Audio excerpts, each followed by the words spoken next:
As a video editor आपके पास बहुत सारे तरीके होते हैं क्लाइंट ढूंढने के, लेकिन आज के समय में 2026 में बहुत सारे ऐसे तरीके हैं जो कि पहले चलते थे लेकिन अब बिल्कुल नहीं चलते। मैंने सोचा क्यों ना उसको रैंकिंग के तौर पे आपको बताया जाए कि कौन सा अभी तक का सबसे बेस्ट तरीका है, कौन सा बेकार तरीका हो चुका है। तो इसलिए मैंने सबसे नीचे यहाँ पर रखा है फाइवर को। आखिर ऐसा क्यों रखा है मैंने, क्योंकि फाइवर सच बताऊं तो मैंने 2020 में स्टार्ट करा था फाइवर में। मैंने अपना अकाउंट बनाया था, मैंने as a thumbnail designer, as a video editor उसमें अपना अकाउंट क्रिएट करा था। एंड उस समय प्रोसेस बहुत ज़्यादा डिफरेंट थी एंड मैंने उसमें ट्राई भी करा था क्लाइंट को ढूंढने का, लेकिन बहुत ज़्यादा हार्ड है उसमें चीज़ों को करना। क्योंकि पहली बात तो आपको प्राइस में ऑपरेट करना होता है कि आखिर आपको प्राइसिंग में जीतना होता है, कि प्राइसिंग में आपको उस लेवल पर लेके आना है। एंड जैसे कि आपको पता है कि अगर आप एज ए वीडियो एडिटर उस पर जा रहे हैं तो बहुत सारे गिग्स हैं एंड इस वजह से रैंक करना बहुत ज़्यादा हार्ड है। उसमें उसी को काम मिलते जा रहा है जो कि टॉप पर है, तो इसलिए बहुत ज़्यादा हार्ड है फाइवर को करना। उससे भी ज़्यादा बेहतर प्लेटफॉर्म है जिनके बारे में मैं आपको बताने वाला हूँ। एंड फाइवर में ये सिक्योरिटी भी नहीं होती कि अचानक से अगर आपका अकाउंट सस्पेंड हो जाए तो पूरी तरीके से ये डिपेंडेंस आपका फाइवर के ऊपर होता है। एंड ऊपर से फाइवर आपका 20 to 30% कमीशन भी काटता है, जो कि पेमेंट आपके पास आती है। एंड आप क्लाइंट के साथ डायरेक्ट कनेक्शन भी नहीं बना सकते, इसलिए फाइवर को मैंने सबसे नीचे रखा है। उसके फिर नीचे से दूसरे नंबर पर मैंने रखा है अपवर्क को।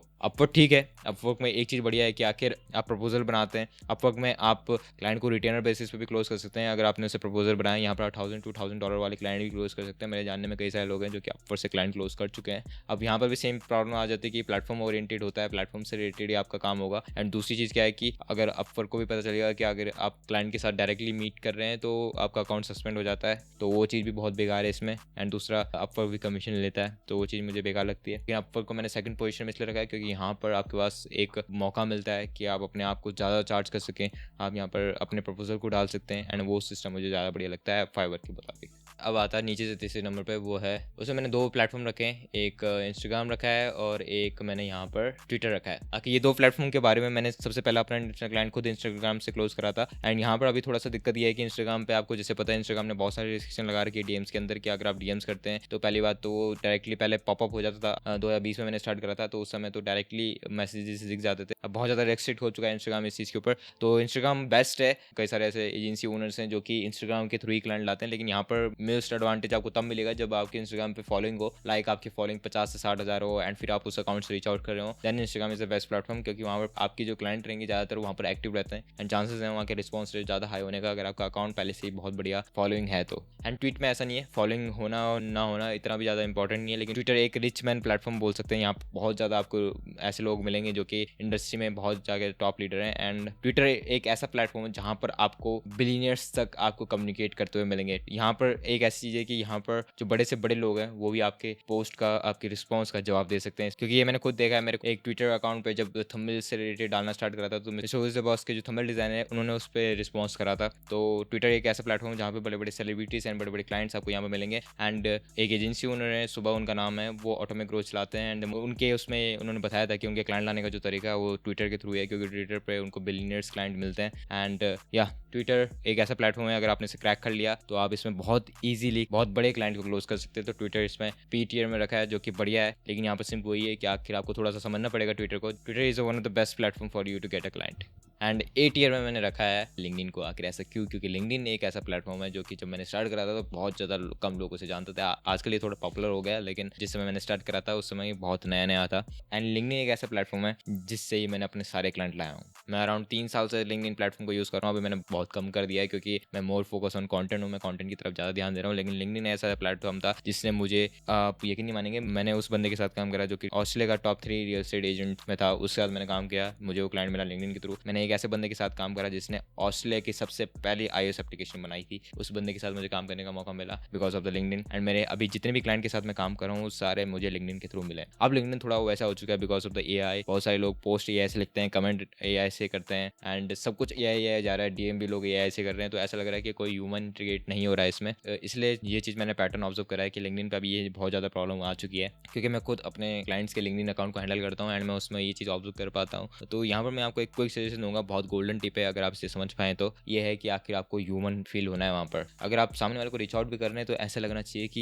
ये कोई टैम्पलेट मैसेज नहीं लगना चाहिए। Template message in the sense कि आखिर ऐसा नहीं लगना चाहिए कि ये बिल्कुल पॉलिश्ड मैसेज है। आप यकीन नहीं मानेंगे कि ऐसे मैसेजेस के रिस्पॉन्स आने ज़्यादा बढ़ चुके हैं जो कि एक ह्यूमन साउंड करते थे, साउंड मतलब जिसमें एरर्स होते थे, जिसमें ऐसी चीज़ें होती थी जिसमें गलतियाँ पता लगा पाता था, जिसमें ऐसा लगता था कि एक्चुअल में ये किसी ने टाइप करके लिखा है। तो ऐसी चीज़ें अब बहुत ज़्यादा रिस्पॉन्स रेट ला के आ पा रहा है, चाहे वो आप ईमेल में यूज़ करें, चाहे लिंक्डइन पे यूज़ करें। अब ह्यूमन जो है वो और ज़्यादा रेयर होते जा रहा है जितना ज़्यादा एआई का कंटेंट आते जा रहा है। तो इसलिए अगर आप पोस्ट भी लिख रहे हैं, पोस्ट जब लिखी जाती थी तो पहले बहुत पैटर्न से लिखी जाती थी, अब हमारे खुद के क्लाइंट के प्लेटफॉर्म पे वो पोस्ट ज़्यादा चल रही है जो कि बिल्कुल रॉ एंड रफ होती हैं, क्योंकि वो बहुत ज़्यादा रियल फील कराती हैं। तो कोई एक टिप दूंगा, लिंक्डइन पे जब भी स्टार्ट करें, जेन्युइन जो भी रॉ है सब उस तरीके से बताएं। एंड जब भी किसी को रीच आउट कर रहे हो, कोशिश करें कि इसी तरीके से रीच आउट करें जिस तरीके से ह्यूमन रीच आउट करता है। एंड इसके लिए आप क्या चीज़ सीख सकते हैं, आप ये चीज़ सीख सकते हैं कि आखिर किस तरीके से अमेरिकन क्लाइंट को अगर आप रीच आउट कर रहे हैं, यूनाइटेड स्टेट के क्लाइंट को रीच आउट कर रहे हैं, तो उनके कम्युनिकेशन की वो लिखा लिए डायरी, जिसमें ये देखिए कि वो कम्युनिकेशन में कौन कौन से वर्ड्स यूज़ करते हैं, उन सारे वर्ड्स को आप डीएम आउटरीच में यूज़ करना स्टार्ट कर दीजिए, the same technique we use, तो रिस्पॉन्स रेट बढ़ जाएगा आपका। एंड अगर आपको चाहिए तो मैं डेडिकेटेड वीडियो बनाऊंगा इसके ऊपर, कि पूरी एक सीरीज ला सकता हूँ लिंक्डइन के ऊपर कि आखिर किस तरीके से आप ब्रांड बिल्ड कर सकते हैं, किस तरीके से आप ब्रांड ला सकते हैं लिंक्डइन के ऊपर, किस तरीके की पोस्ट आपको डालना चाहिए जिससे आपको क्लाइंट मिले, वो सारी चीज़ के ऊपर मैं कंटेंट ले आऊँगा लिंक्डइन के ऊपर। एंड अगर आप बिल्कुल ही जीरो, अगर आपका प्रोफाइल तक आपको बनाना नहीं आता, तो मैंने उसके ऊपर एक चैप्टर 1 बना रखा है ऑलरेडी, 40 मिनट की वीडियो है, देखिए उसे, one of the best video है। वो मेरी नॉलेज का सिर्फ 1% है जो मैंने वहाँ पर शेयर करा है। तो अगर आपको इसके ऊपर एक पूरी सीरीज चाहिए तो मुझे ज़रूर बताना, मैं इसके ऊपर पूरा सीरीज लाऊंगा, कैसे ब्रांड बिल्ड करें, कैसे क्लाइंट लाएं, वो सारी चीज़ें मैं लिंक्डइन के ऊपर आपको बताऊंगा। एंड अब ये सारी चीज़ें जब मैंने एटीएम में रखा है, तो ओके एसटीएम में क्या रखा है, एसटीएम में मैंने रखा है रेफरल। अब आप में से कई सारे लोग बोलेंगे कि रेफरल तो by product of your work है, ये कोई वो नहीं है कि आखिर हमने किसी प्लेटफॉर्म के थ्रू रीच आउट करा। एक्चुअल में अगर आप इसे थोड़ा डिफरेंट पॉइंट ऑफ व्यू से देखें तो आपको पता चलेगा कि इसमें भी एक एफर्ट लगता है। इसमें आपको काम इस तरीके से करना पड़ता है कि सामने वाला, उसकी इंडस्ट्री के जो और लोग होंगे, जब उसके वर्क को देखेंगे, वो ये बोलेंगे कि आखिर आप किस बंदे के साथ काम कर रहे हैं ताकि वो आपको रेफर करा सके। तो अगर आप इस पर्सपेक्टिव देखेंगे तो रेफर भी एक ऐसी टेक्निक है जो कि आप इंटीग्रेट कर सकते हैं। एंड टू बी ऑनेस्ट एक चीज़ बता रहा हूँ, और ये चीज़ मैंने ऐसे बंदों से मिलकर सीखी जो कि महीने के 1 CR कमा रहे हैं, उन्होंने ये चीज़ बताई दी कि आखिर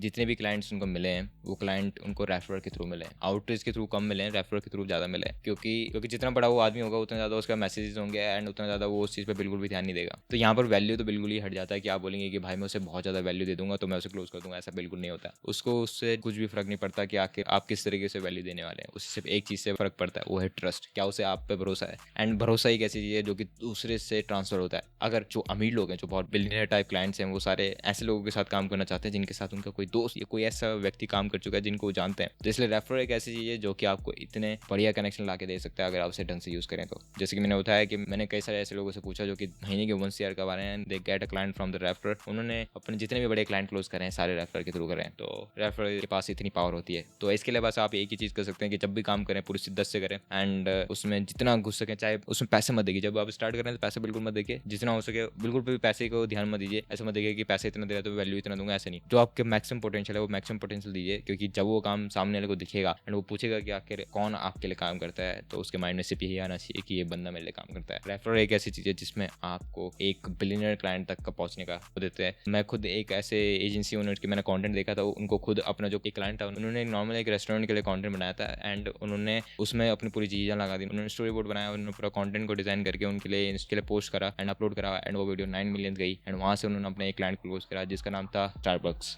तो ये आपका काम बोलना चाहिए तो आप बहुत बड़े बड़े क्लाइंट को क्लोज कर सकते हैं। और हाँ, अगर लिंक्डइन के बारे में जानना है तो ये रहा वो वीडियो जिसको आप देख सकते हैं। एंड अगर सीरीज चाहिए तो कमेंट कर दीजिए, मैं इसके ऊपर एक सीरीज भी लेके आऊँगा।